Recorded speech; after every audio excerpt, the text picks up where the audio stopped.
At 8:19 in the morning in the Arabian Sea, the USS Truxtun's radar picks up a missile launch from deep inside Iranian territory, and the contact does something no Iranian missile has ever done on this cruise watch. It climbs, not the shallow arc of a cruise missile skimming the surface, not the steep loft of a standard ballistic missile that the fire control computers have solved 100 times. A climb so steep and so fast that the contact reaches the upper atmosphere in 40 seconds and disappears from every radar display in the formation simultaneously. Not a jamming event, not a system fault. The missile has simply gone somewhere the radar cannot follow. Above, the tracking envelope. Into the thin air at the edge of space where the contact is moving at Mach 15 times the speed of sound and descending toward the ship on a path that no fire control computer in the formation has ever been trained to solve. The Fateh II hypersonic glide vehicle. Iran's most advanced weapon, a body that climbs to the upper atmosphere and descends through it at hypersonic speed, not flying a programmed course but maneuvering continuously by reading the atmospheric density layers around it and using them as steering forces. Microscopic differences in the density of thin air at 80 kilometers altitude produce large lateral and vertical forces on a Mach 15 hull. The vehicle does not fight these forces, it uses them. Every maneuver is generated by the atmosphere in real time.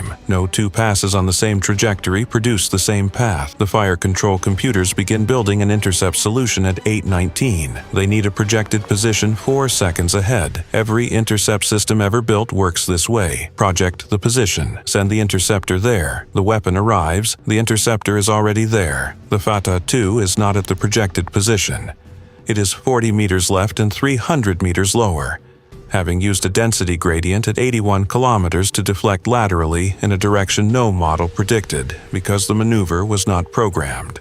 It was atmospheric. The first interceptor misses. 3 minutes and 40 seconds remaining. Petty Officer 2nd Class Anna Reyes has been at the atmospheric monitoring console in the Truxtun's electronic warfare suite since 7:30.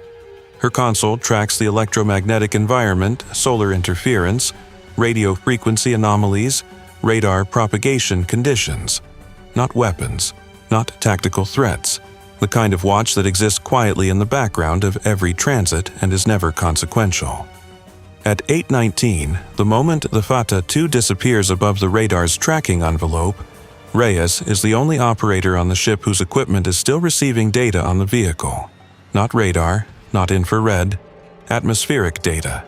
A hypersonic body moving at Mach 15 heats the thin air around it to thousands of degrees, generating a plasma trail ionized gas left behind in the vehicle's path that her atmospheric monitoring equipment detects as an electromagnetic anomaly on a frequency band that has nothing to do with weapons engagement. She is watching the plasma trail of a hypersonic glide vehicle on a console designed to measure solar activity. The plasma trail is not the vehicle. It is the heated air the vehicle left 3 seconds ago. But it moves, and its movement tells Reyes where the vehicle was, and if the pattern holds where the atmospheric interaction is taking it next. She reports it to the Tactical Action Officer at 8:20. She tells him the vehicle is producing a detectable plasma trail on her atmospheric equipment, and that she can track its approximate position from the trail's movement. The Tactical Action Officer tells her a plasma trail observation is not a targeting input recognized by any engagement protocol and to continue monitoring. 3 minutes and 20 seconds. The second interceptor launches at 8:20.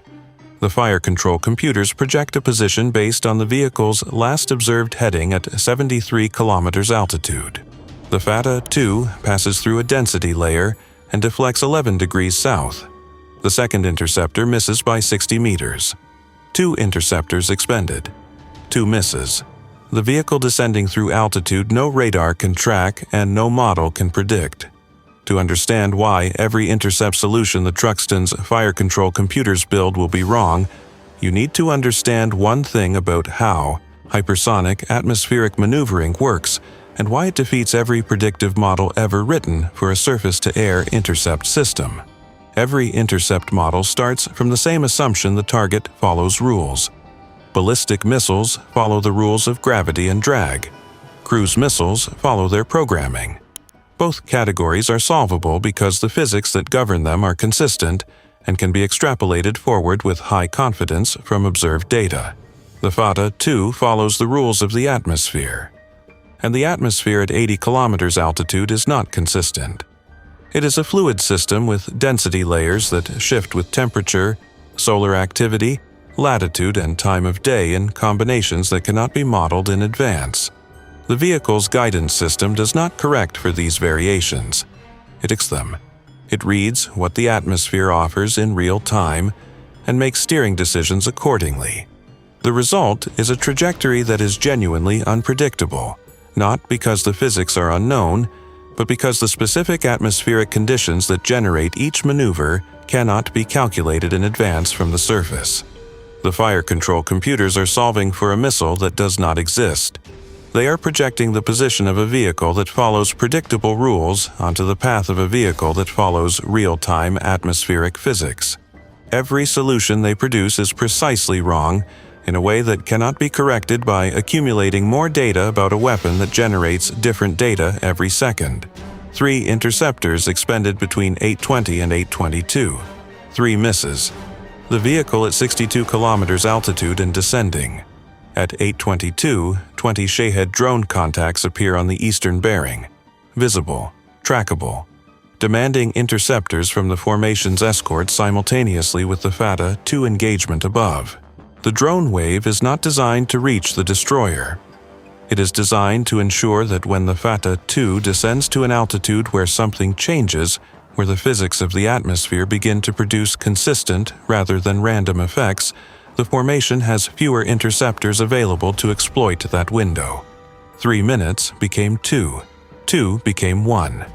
Reyes has been watching the plasma trail for 4 minutes, not reporting it, not transmitting it to the Combat Information Center, building it. The trail has moved through 8 distinct positions since 8:19, and each position tells her where the vehicle was 3 seconds before she logged it. 8 positions. 8 data points on a path that the fire control computers cannot see because their radar cannot track above the envelope, and their models cannot account for atmospheric physics. At the 42-kilometer mark, she sees something in the trail data that she has been watching for without knowing she was watching for it. The trail's movement is not random across the full descent.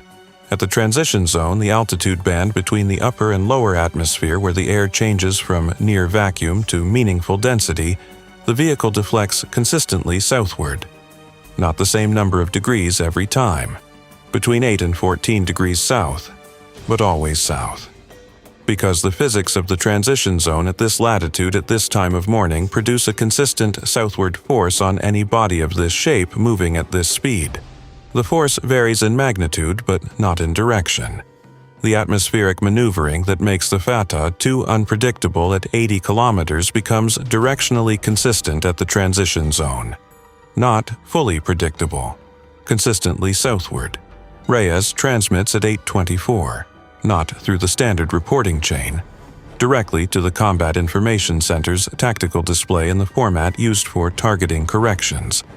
The southward deflection data, the altitude range where it occurs, the degree range, and 1 line at the bottom. Current fire control solution is north of impact point. Correct 8 degrees south. The tactical action officer receives it at 8:24. 1 interceptor remaining. The vehicle at 29 kilometers, 28 seconds to impact. The fire control computers have a solution ready. The best solution 6 misses of accumulated data can produce, aimed at the vehicle's current heading extrapolated forward. He looks at Reyes's correction. 8 degrees south. From a plasma trail, on an atmospheric monitoring console, he overrides the solution and adjusts the geometry 8 degrees south. He fires the last interceptor at 8:24. The Fata 2 passes through the transition zone at 23 kilometers. The atmospheric physics that Reyes identified from the plasma trail, the consistent southward force produced by the density change at this altitude deflect the vehicle 9 degrees south. Inside the 8 to 14 degree range, she transmitted. Inside the corrected geometry, the last interceptor is flying toward. The interceptor finds the vehicle at 23 kilometers. The detonation is visible from the Truxtun's bridge, a flash at the edge of visible atmosphere, too high for the sound to travel before the engagement is resolved. bright enough against the morning sky to draw every pair of eyes on the bridge upward at the same moment. The Fatah, too, is destroyed. Its fragmenting warhead, a design built specifically so that even a successful intercept produces a debris field that continues toward the target, releases its casing in pieces. At 23 kilometers directly above the ship, the debris falls vertically. The close-range gun system engages the largest fragments. Most are destroyed. 3 are not. 3 fragments of dense warhead casing impact the Truxtun in the same second at 8:25. The first destroys the forward gun barrel. The second takes down 2 of the 3 port communications antennas. The third penetrates the forward deck forward of the anchor chain locker and ignites a fragment of residual propellant, a small contained explosion that buckles 4 deck frames and starts a fire. The damage control team reaches in 90 seconds and suppresses in 4 minutes. 14 crew members are knocked off their feet by the combined impacts and the deck detonation. 6 require immediate medical attention. 1 compound forearm fracture. 1 hand burns from the propellant fire. 4 lacerations and concussions. All stable. The forward gun mount is offline. 2 communications antennas are offline.